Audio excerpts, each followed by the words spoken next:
All set? Good afternoon, ladies and gentlemen, and thank you all for coming.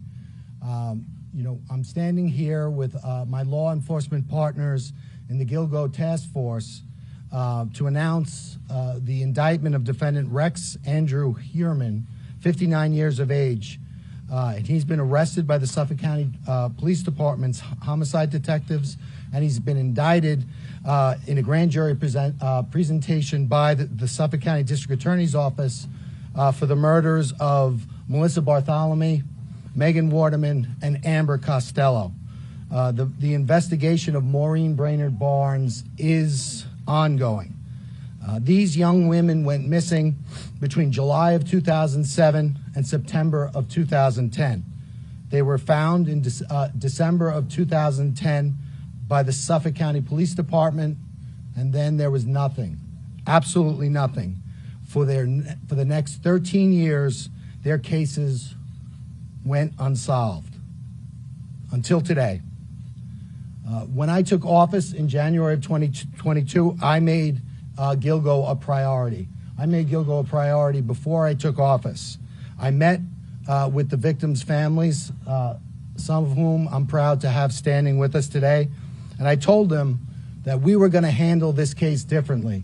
We were going to do it differently, and that when I showed up, you weren't going to see me calling the media and being on Gilgo Beach with a giant magnifying lens looking for clues 12 years after the case. What I was going to do was I was going to work with my task force. We were going to form a task force. We were going to work with the Suffolk County Police Department. We were going to work with the Suffolk County Sheriff's Office. We were going to work with the New York State Police. We were going to work with our FBI, and we were going to form this task force, and we were going to work together, and we were going to use the grand jury, the power of the grand jury to reach a determination in this case. Because the grand jury has two things. It has power, it has reach. You could obtain documents, you could interview witnesses. But the other thing that the grand jury has secrecy. No one knows what you do when you operate a grand jury proceeding. And we knew that when we were investigating this case and when we dealt with the media or whatever it was we were doing, we were playing before a party of one, because we knew the person responsible for these murders would be looking at us. So we were very careful how we handled the investigation. We maintained the integrity of the investigation. Most importantly of all, we maintained the secrecy of that investigation, and I think that's paid dividends as we've seen today. Now, I think that when we had the task force, the first thing we did, got together with Suffolk County Police Commissioner Rodney Harrison. We formed the task force. Our first meeting was February 1st of 2022. And what we did, all of the agencies here, we made the commitment. We were going to take our most talented investigators. So in the district attorney's office, we took ADAs, myself included. We took analysts, we took detective investigators, and they worked on a daily basis with other talented investigators from all of the agencies here. We started that in February 1st in 2022. 6 weeks later, on March 14th, 2022, the name Rex Heerman was first mentioned as a suspect in the Gilgo case. A New York State investigator was able to identify him in a database, and from that point on, we used the power of the grand jury, over 300 subpoenas and search warrants looking into this individual's background to bring us to this day. So I am I'm proud. I know that this case is over, but I'm proud of what we've accomplished up to this point. I know we have more to accomplish, but I'm also thankful for the partnership of the task force, because certainly without the participation of the task force, we wouldn't be standing here. Before I thank some folks and turn it over to our partners, I just want to talk a little bit about the evidence in the case. I know a lot of people know about the case. As I indicated, the victims went missing between July of 2010 and July of 2007 and September of 2010. In December of 2010, their bodies were recovered. They were buried in a similar fashion, in a similar location, in a similar way. All the women were petite. They all did the same thing for a living. They all advertised the same way, and there were similarities with regard to the crime scenes. All the women were bound at the head, at the midsection, or at the chest, and later at the legs. The other thing I think that that's been talked about in the media was they were bound by burlap. That has taken a life of its own in the media, and the burlap has been described or thought to be the burlap that's used at a nursery for. That's not the burlap that was used in this case. The burlap was camouflage burlap used for duck blinds of hunting. Obviously it was used to purposefully hide the bodies. One thing that became immediately apparent was at the time of each of the murders, the murderer, the defendant Hurman, he got a cell phone and a burner phone, which is prepaid and anonymous. And for each of the murders, he got an individual burner phone, and he used that to communicate with the victims. Then shortly after the death of the victims, he then would get rid of the burner phone. Right away in December of 2012, FBI CAST analysts, special agents with the CAST unit of the FBI, they immediately began looking at that cell site data. They compared the victims' phones with the burner phones, and they immediately honed in on some similarities, specifically in the Massapequa Park area. And they looked at an area of a confluence of 4 cell towers, and they realized that this had significance because the perpetrator of these crimes was probably located within this area at or around the times of the murder. And that was mapped out. That was called the box, and it was an area in Massapequa Park. The FBI also managed to do that for an area in Midtown Manhattan. And so that was an investigative lead. The other investigative lead at the time was, even though there was a significant amount of time that elapsed with regard to before the victims were recovered, there was some significant evidence recovered. Specifically, there was a hair recovered from Maureen Brainerd Barnes from a belt buckle that was around her legs.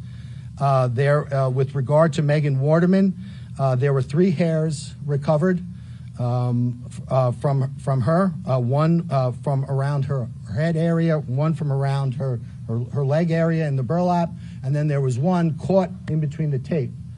And that was recovered. Amber Costello also had a significant hair that was recovered during the time of the recovery. But again, the crime scene, because it was out there for so long and because it was exposed to the elements, those hairs were degraded, so you couldn't use traditional DNA analysis on it. You would have to wait and use mitochondrial DNA. And back in 2010, the technology wasn't there for mitochondrial DNA.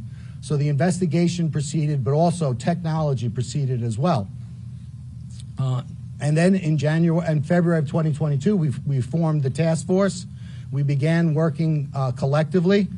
And then a mere 6 weeks later, on March 14th, 2022, Rex Yrman was identified for the first time. And the manner in which that was done was the New York State investigator looked at a database.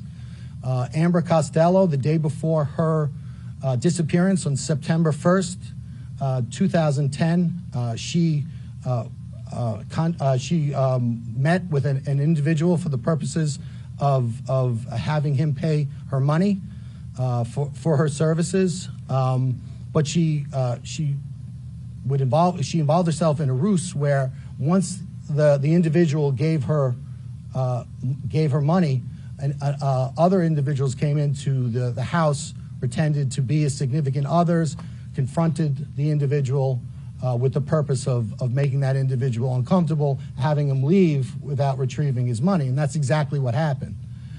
So that individual was identified as a person who was between 6'4" and 6'6", a large man, thickly built, not necessarily overly muscular, but just a naturally big person with glasses, white, and dark hair. Also of significance was that the fact that he was driving a dark-colored or black first-generation Chevrolet Avalanche with a very unique feature that was between it's a pickup truck, so it was between the cab and the bed, and that was identified. Again, that was back in 2010. But it wasn't until March of 2022 that database was searched by the task force, and this individual was identified. That individual was Rex Yrman, the defendant. And right away there were some commonalities that came right to the fore. Rex Yrman, 6'4", largely a large person, not necessarily muscular, but a very physically large person. He has glasses. He has the dark hair, and also of particular note, he owned at the time that first generation Chevy Avalanche. But there was more. He lived at 105 First Avenue, which was located within that box area that the FBI first discovered in 2012. But there was more. Also, he worked at the time at an architect, he owned his own architectural firm at an address at 19 West 36th Street in Midtown Manhattan. And that was also the area of interest that was identified by the FBI in 2012. Again, that was March 14th, 2022.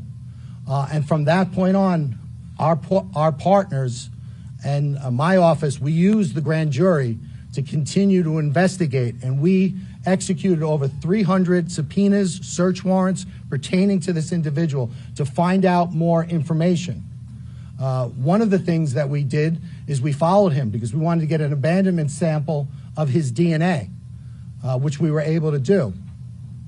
We also got DNA samples, abandonment samples from his family. And then we went back and we got mitochondrial DNA testing. And with regard to, there's an aspect of New York State law that doesn't allow me to talk about DNA testing, specifically at press conferences. So I can't do that. However, at the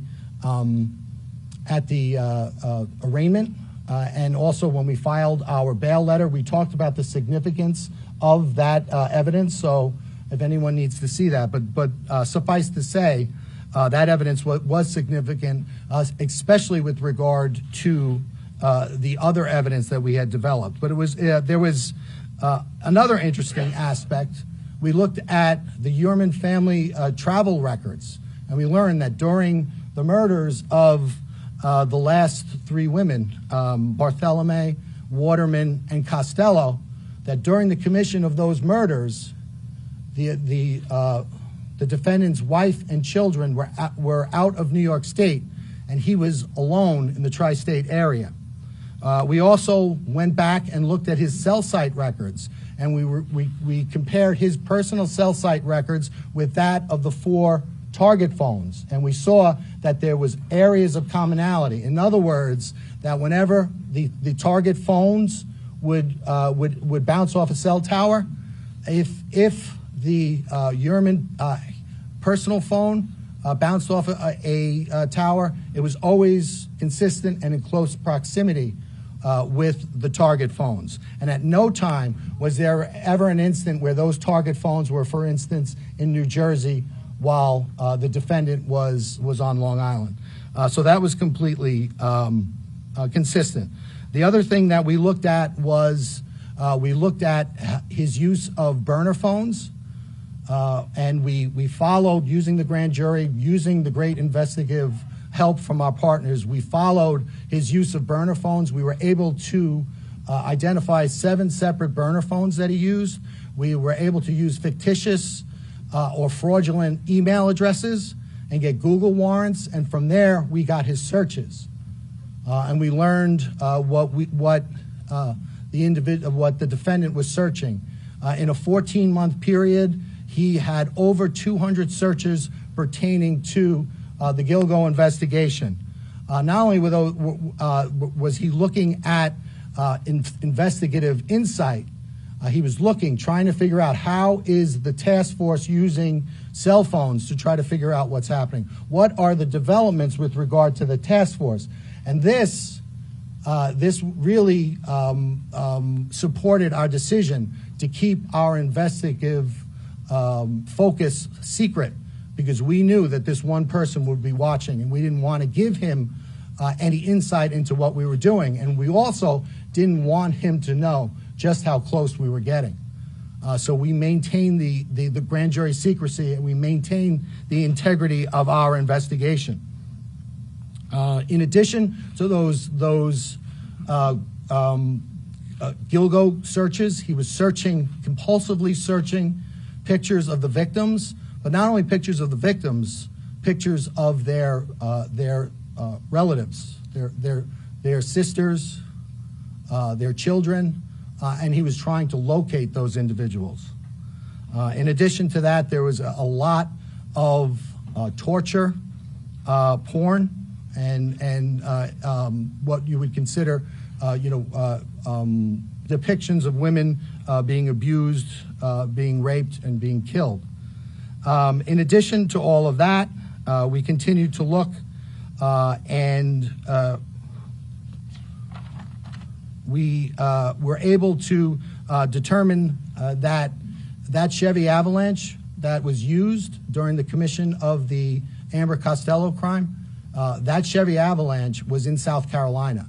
And again, with the help of our partners, we were able to seize that Chevy Avalanche pursuant to a search warrant, and we're certainly going to analyze that.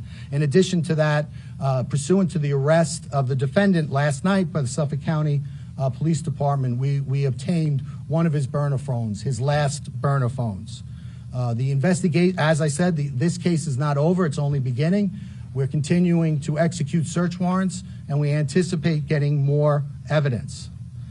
Before I turn it over to my partners, I want to thank a lot of people in the room. First and foremost, I want to thank the victims in this case. You know, it's always inspiring as a prosecutor when you get to meet the victims. And while sometimes our defendants could embody the very worst of humanity, it seems that invariably our victims embody the very best of what it means to be human. And in this case, it was no different.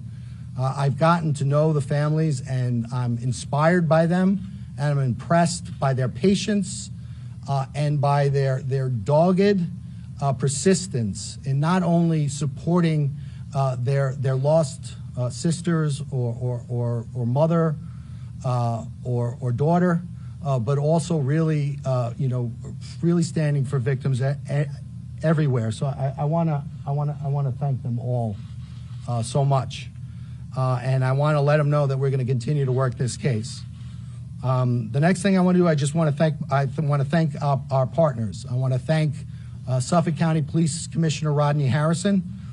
We said it was a change, and when we talked about, not going before the media, if you see, Rodney did go before the media, but it was always in a very controlled manner, and it was always with a controlled purpose. Again, we did that because we knew we were playing before an audience of one person. And so I want to thank Rodney for his partnership. Most importantly, I want to thank Rodney for his integrity. I think in the past, the reason why these various investigations fell short was because there was a lot of outside influence, a lot of people who had nothing to do with the investigation, nothing to do with the investigation or any of the agencies that were actually handling the investigation. They still asserted pressure on those investigations. That did not happen with our task force. Our task force was run by our members, and we did what we thought was in the best investigative steps and what was in the best interest of the investigation. So I want to thank Rodney for that, and his whole team. I know that we have Suffolk County Homicide here, Kevin Byer. We've got Inspector Rowan, and I know that they've been around, and I know that they're here, and I know that they stand in the shoes of their past investigators, and I want to congratulate them, and I want to thank them for their partnership. I also want to thank Sheriff Errol Toulon. Everything I said about Rodney, I could say about Errol. Errol is an unbelievable partner. He was an unbelievable partner in this case. During the pendency of this case, and one of the reasons why we had to take this case down was we learned that the defendant was using these alternate identities and these alternate instruments to continue to patronize sex workers, which of course made us very nervous. But with the help of the sheriff and his database and his analysts, we were able to continually stay one step ahead of the defendant. So thank you, Sheriff Toulon. I want to thank the FBI. I know Assistant Director in Charge Michael Brodak is here. I want to thank his entire team. When you have the FBI, not only do you have tremendous resources and insight, whether it's the Behavioral Sciences Unit, whether it's CAST, whether it's CART, which is their computer unit, but you also have the ability to seize a car in South Carolina. I can't seize a car in South Carolina without the FBI. So thank you for that, and thank you for your partnership, and thank you for your willingness to work with us. I want to thank the New York State troopers. I know Major Udis is here and his team. This case is emblematic of great cooperation, but we always get that same level of cooperation from the state police, no matter what case we're working. So I want to thank them. Their investigators did great work on this job and in this case, and we couldn't have done it without them. Lastly, I want to thank Nassau County Police Commissioner Pat Ryder. I don't know if he's here. Did he make it? This case, as I said, spans 13 years, and during that time, Pat Ryder has been our neighbor to the west. When it started, I think he was a sergeant, detective sergeant, maybe uniform sergeant, but whatever. Whenever we needed something to be done, or whenever the task force needed something to be done, Pat Ryder would do it, and he would do it quietly, without much fanfare, and we know he would keep the confidentiality of our grand jury and our investigation. So I want to thank him for that. And with that, I will turn it over to Commissioner Rodney Harrison.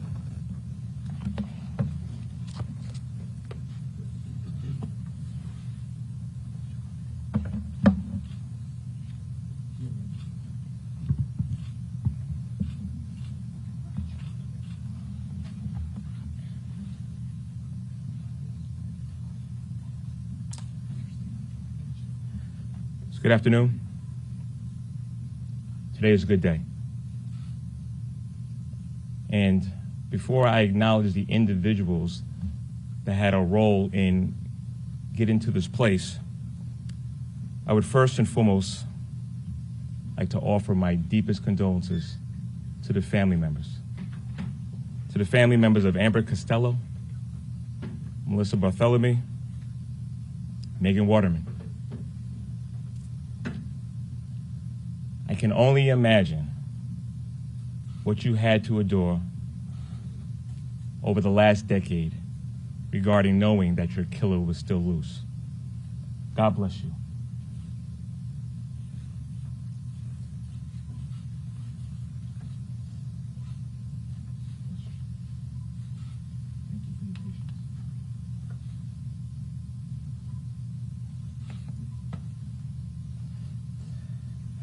So I've had the privilege of being the police commissioner. It's nearly about 2 years now, and I have had that investigative experience in the NYPD as a detective, as the chief of detectives.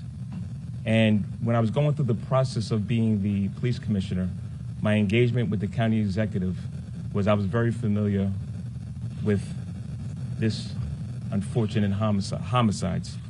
And I wanted to let it be known that this was going to be our #1 priority. But I also want to make this very clear, that this arrest was made by the investigators assigned to the task force. I announced during a press conference 18 months ago about a new team effort that was going to investigate the homicide, and that was going to consist of people from Ray Tierney's office, from Mike Broddock, FBI. Mike, thank you so much. State Police, Steve, appreciate your support. Dr. Earl Talon, Jr., thank you, sir. As well as the investigators from the homicide detectives in Suffolk County. Gentlemen, thank you for all you've done, working together with us, making sure we are here today. I also want to thank my partner, Pat Ryder. Pat, good seeing you, man. And former NYPD Police Commissioner, Keyshawn Sewell, for providing resources to assist in the investigation that brought us here today. So, one of my first acts was to survey the scene. When I first got assigned as a police commissioner, me and Kevin Breyer went over to Gilgo Beach. I want to thank Kevin. You know, when I first met Kevin, he broke the whole case down and where we stood. He knew the case like the back of his hand. He worked tirelessly in this case. Kev was in charge of overseeing the task force since its creation, and you did a phenomenal job, Kev. Thank you. So there's something that I learned from a former NYPD police commissioner, James O'Neill, which is in order to fight crime or to solve investigations, you have to make sure you're working with your law enforcement partners. The blueprint in making this arrest was a whole team effort. Everybody left their egos at the door and made sure that they brought the knowledge and the resources to this investigation. Fresh eyes on this case and the resiliency of our investigators allowed us to identify Rex Heuermann. Ladies and gentlemen, Rex Heuermann is a demon that walks among us, a predator that ruined families. And if not for the members of this task force, he would still be out in the streets today. However, even with this arrest, we're not done. There's more work to do in this investigation regarding the other victims of the Gilgo Beach bodies that were discovered. I'm going to encourage anybody that still has information, call our Crime Stoppers hotline, 1-800-220-TIPS. I want to recognize and thank my Chief of Detectives, John. Thank you for your great work. Deputy Police Commissioner Anthony Carter, both of you who provided update information regarding the case and let it be known if there was any resources that they needed that you You brought it to my attention. Since the discovery of the first victim, there's been a lot of scrutiny and criticism regarding how this investigation was handled. I will tell you this, the investigators were never discouraged. They continued and uncovered evidence and followed leads. They never stopped working and will continue to work tirelessly until we bring justice to all the families involved. Last but not least, I want to thank my predecessors that came before me, the work that they did. I want to thank them for really laying the foundation that helped us get to here today. Thanks, Ray.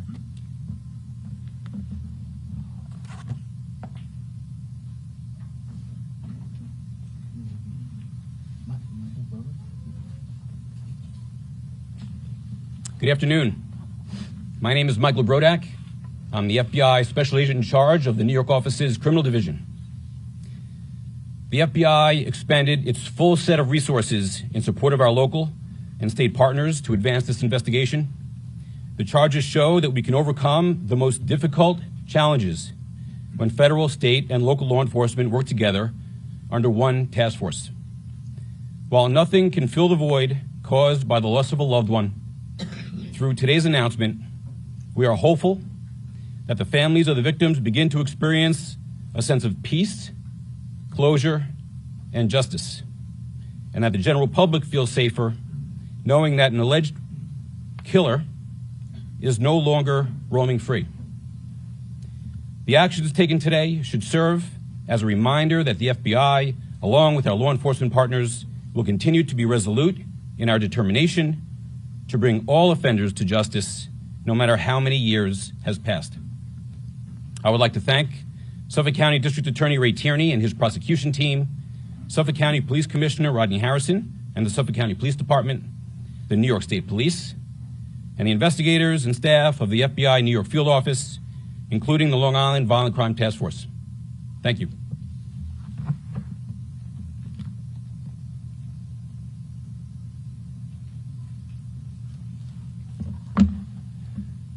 Good afternoon. My name is Dr. Errol D. Toulon Jr., and I'm the Sheriff of Suffolk County. I would profoundly like to thank the District Attorney and the Police Commissioner for including me not only here today, but for including the Suffolk County Sheriff's Office and recognizing the importance of jail intelligence. It is extremely important when you realize that we created our human trafficking unit in 2018, that there are victims in our community, and that intelligence is being shared by many of the men and women who are incarcerated today. And we have seen many disjointed investigations occur, and leading up to the leadership of these two men have really brought everything together. I am proud that today we stand here a little bit closer to bringing closure to the families and extend my deepest condolences to all of you. Because of the nature of this case, and recognizing that human trafficking and corrections intelligence is so important, we realize that there are many other cases that are going on that we will help to solve going forward. So I thank my intelligence staff and team that are here today for their diligence and their work. While we did our part in this investigation, we continue because we have to house this individual. We have already designated or talked about certain locations where we will house them, and in addition, the security measures we will implement in our facility to make sure that this individual is brought to justice the way he should be.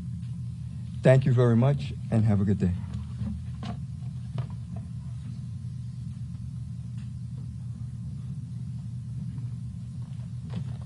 Good afternoon. I'm Colonel Richard Allen, the field commander with the State Police, and I want to start by expressing my sincere condolences to the family members that are here today. Although losing a loved one, you can never completely get rid of that pain, but hopefully these steps that are taken here today are a step in the right direction for you to start in the healing process or work through the healing process. I want to thank the members of the task force, all the agencies you see behind me. When we were approached in 2022 to be part of this task force, we were fully engaged. Glad to be part of this. We assign investigators on a full-time basis. You know, what you see being done here today is the end game of agencies working together, as was said before, with no egos, all egos put aside, with the sole mission to find justice for these victims. You know, here in Troop L, Major Stephen Udis oversees the operations down here. He has been intricately involved in this task force since we became partners with it, and I'm going to ask him to come up and say a few words or expand upon this a little bit, our role in the task force.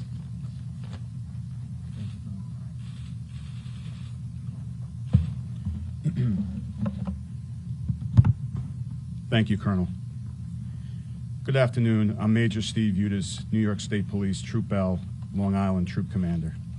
I'd like to take this opportunity to start off by acknowledging the DA, Ray Tierney, and Commissioner Rodney Harrison for having the vision to see that forming a task force might breathe new light into this investigation.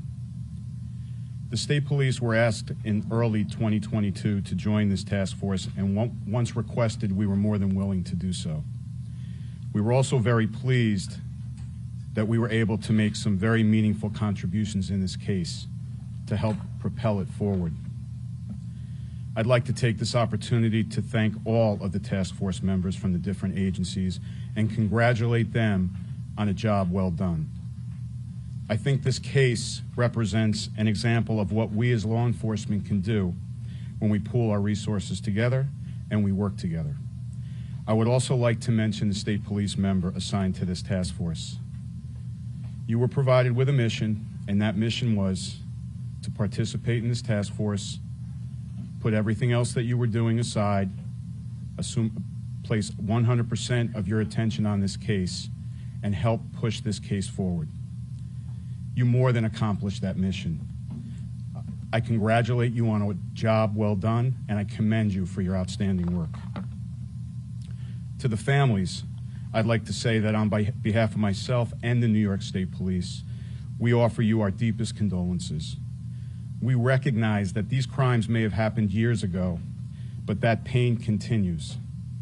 Our hope is that this development today provides you with some relief and some comfort, knowing that the person responsible for your loved one's death is now being held accountable, and he's no longer a threat to anyone else in society. I want you to know, additionally, that the state police is not done here. We are remaining committed and will continue to support the Suffolk County District Attorney's Office, the Suffolk County Police Department, and this task force as we move into the next phase of this process. That's the prosecution. I would also like to say something to everyone watching this with us today. There's been a lot of discussion here today about charges, about the suspect, about what happened, but I would also like everybody to take the time to join with me and keep the families of the victims and the victims themselves in your thoughts and in your prayers. Each one of these victims was a family member and a loved one, and their void and their loss caused great pain, and they did not deserve this. Nobody is deserving of this. We hope this development today will bring some comfort to them as they move forward. Thank you.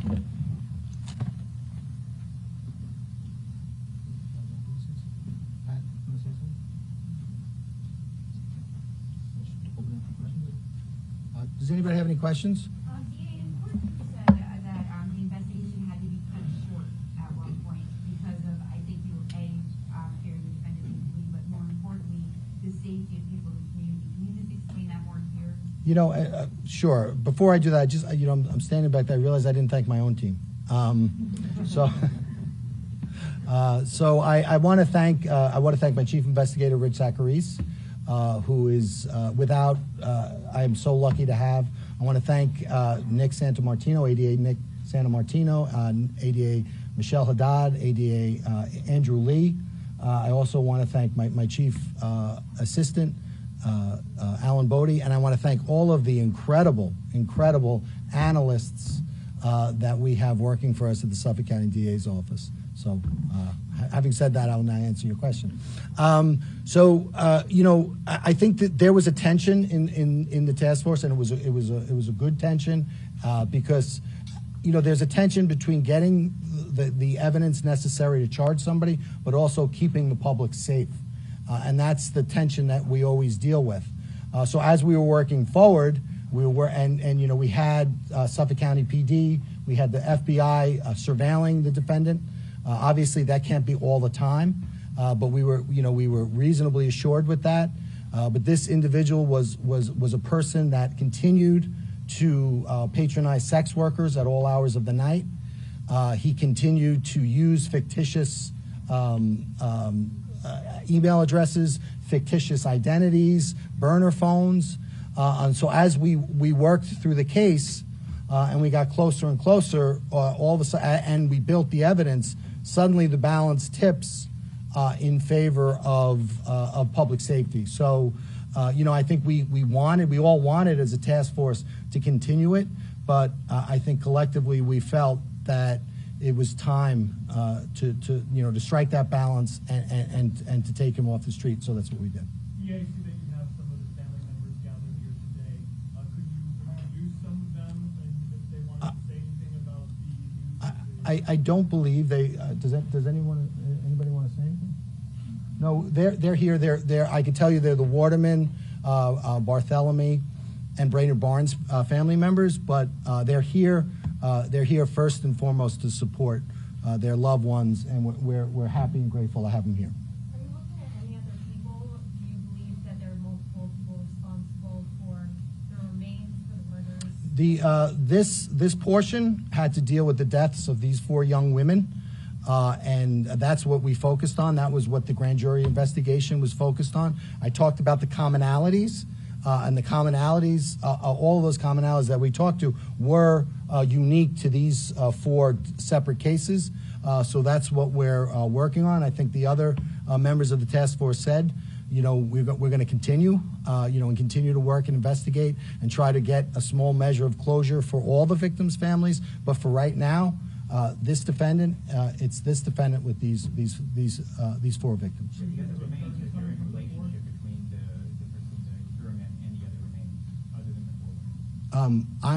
4? I'm here to talk about what we did with regard to these 4 victims, and as I opened my address by talking about the need to maintain investigative secrecy. So we are going to maintain that investigative secrecy, and when I talk about other individuals and other cases, it will be after they have handcuffs on. You mentioned that there was a New York State officer made the link with Herman. He looked at data, and that's when Herman came up shortly after the task force. Can you explain that? Can you talk a little more about that? So, I mean, we talked about some of the evidence that was there. Obviously the cast, that phone evidence was great evidence.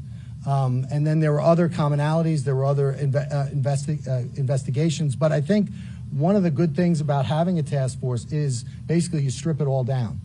And you start from scratch, and then you use the DA's office, because the DA's office has to get you the lifeblood of an investigation is information. And the way you get information on a cold case is the district attorney's office issues subpoenas in conjunction with the investigators and execute search warrants, again, in conjunction with the investigators. And then you mine all that data, and then you let that data take you where you need to go. So that's what we did in this case.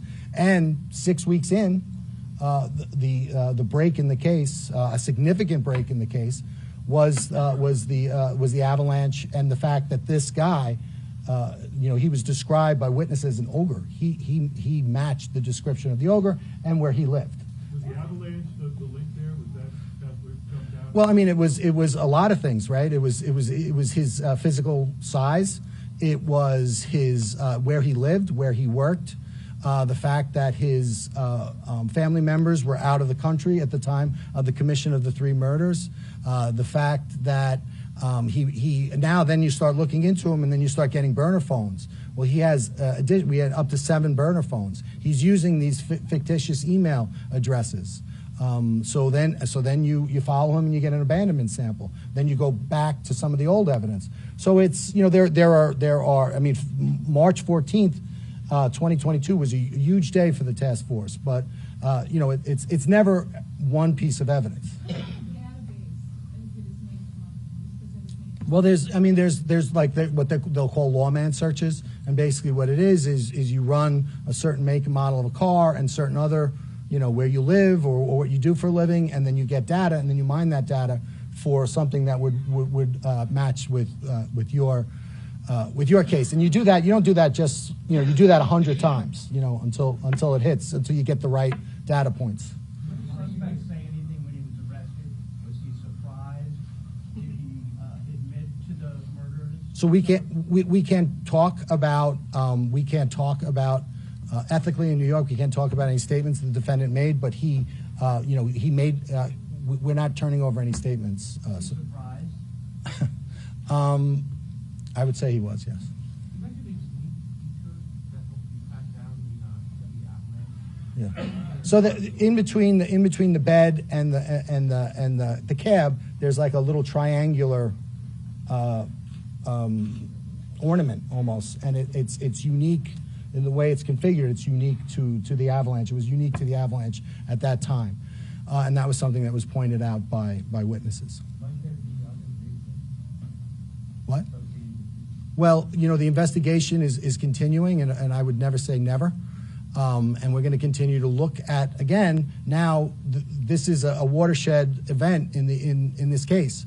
And so we've now are going out and we're executing more search warrants. We'll get more information, more data, and together we'll look at that and see where it leads. Do you share that the other victim's family is feeling today? I'm sorry? Did you speak to the other victim's family today, how you had their feelings today? So this investigation had to do with these 4 victims. So we've been in touch with the 4 victims through the grand jury process.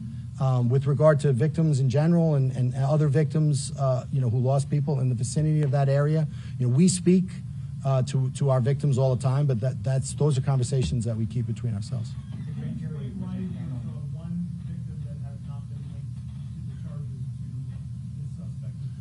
So, so first off, Maureen Brainerd Barnes, the other 3, one went missing in 2009, I believe the others in 2010. She was in 2007, so it was a little bit more remote in time. We are working through evidence. A lot of that evidence has to do with forensic evidence and analyses that are not completed. But once those analyses are completed, we feel good about the case, and we're going to just continue to let that process go. And again, I think the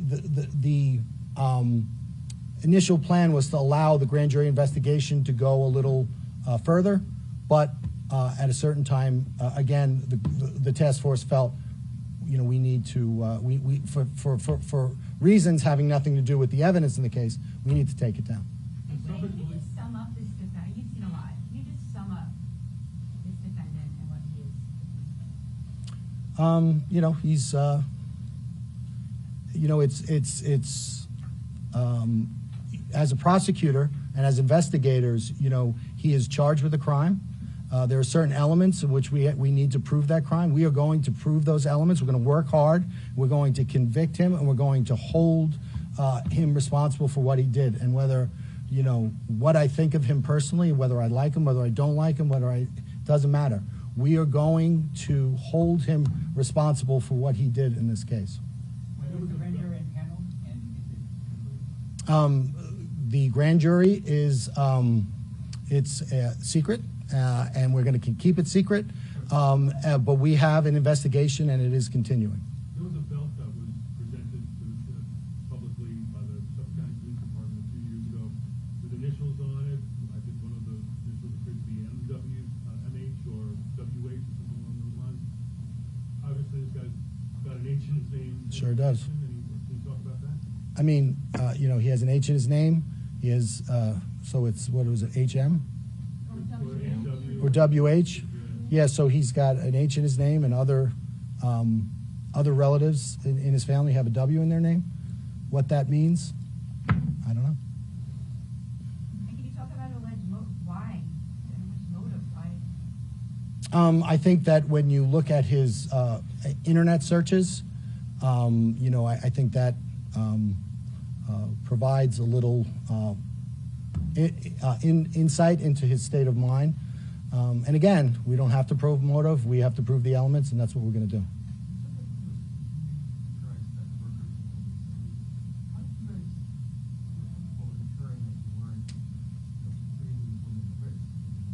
Well, you know, you said women. You know, with regard to the sex workers, what we did was we had him under surveillance. We had other means of monitoring him, and again, it's a process, and that process is you have to balance the ability to find enough evidence to charge him and hold him responsible with the balance of keeping the public safe. And it's not easy, and we decided at a certain point in time that that we needed to take him down because we didn't feel comfortable with it, so that's what we did. Did the frequency of his searches or the type of his searches increase to cause you alarm? I don't think it was so much. I don't think it was so much the searches. I think that the conduct of the defendant was very consistent. I think, but the quality of our evidence was increasing by the day, by the moment, due to the great work of our task force partners. So at a certain point in time, we're like, okay, you know, we can do this. Was there a murder weapon, or was this all by physical force? I believe the cause of death is homicidal violence. Obviously, given the length of time and the exposure to a very harsh environment, forensically there was not not a lot that could be done with the remains, other than come to that conclusion. He owned 92 guns. There was a set of the arraignment that He has permits for 92 guns. He has a very large safe in which guns are kept. We are continuing to execute search warrants, so I'm sure we'll have that answer shortly. There's quite a large gap between when he last went down to his arrest. Is there any concern that he committed any other crimes in that time period before the task was set up? I'm sorry? Is there any concern that obviously when he last was known to commit a crime in 2010 and it's now 2013, the task was set up in 2022, that's quite a large gap. Is there any concern? I think there's always concerns. I think, you know, I got into office in January 22. We worked with our partners. We had our first meeting February 1st, and we worked. And you know, March 14th was really that watershed day. And when I tell you, you know, I'd like to brag and say that my office was really working hard, which we were, but no other agency was working any less hard than we were. Once we realized what we had and we realized the stakes, all of our partners really worked. I mean, I think if you look at the folks standing here, I don't think that, you know, in the last 48 hours, any of us have gotten more than 3 hours sleep. Running mooring burn-on barns. How much more do you need to actually tie into that? We are going to continue our investigation, and when we are prepared, when we have concluded that investigation, we will, we'll bring that to a conclusion, but we will not do it before. All right, thank you. You have one more? Okay, between all the search warrants and the subpoenas, will you ever, like, do you ever think that you're going to lose them? Like, you know, reading between all the searching around and stuff? You know, and I don't want to tell you, exact investigative techniques, because they're, you know, again, part of the reasons why they're effective is because people don't necessarily know what it is exactly we do. But always a concern, but given the professionalism of our partners, their diligence and their commitment, we felt good about the case, or keeping the case going until we didn't, and then we took it down. Thank you. Thanks, guys.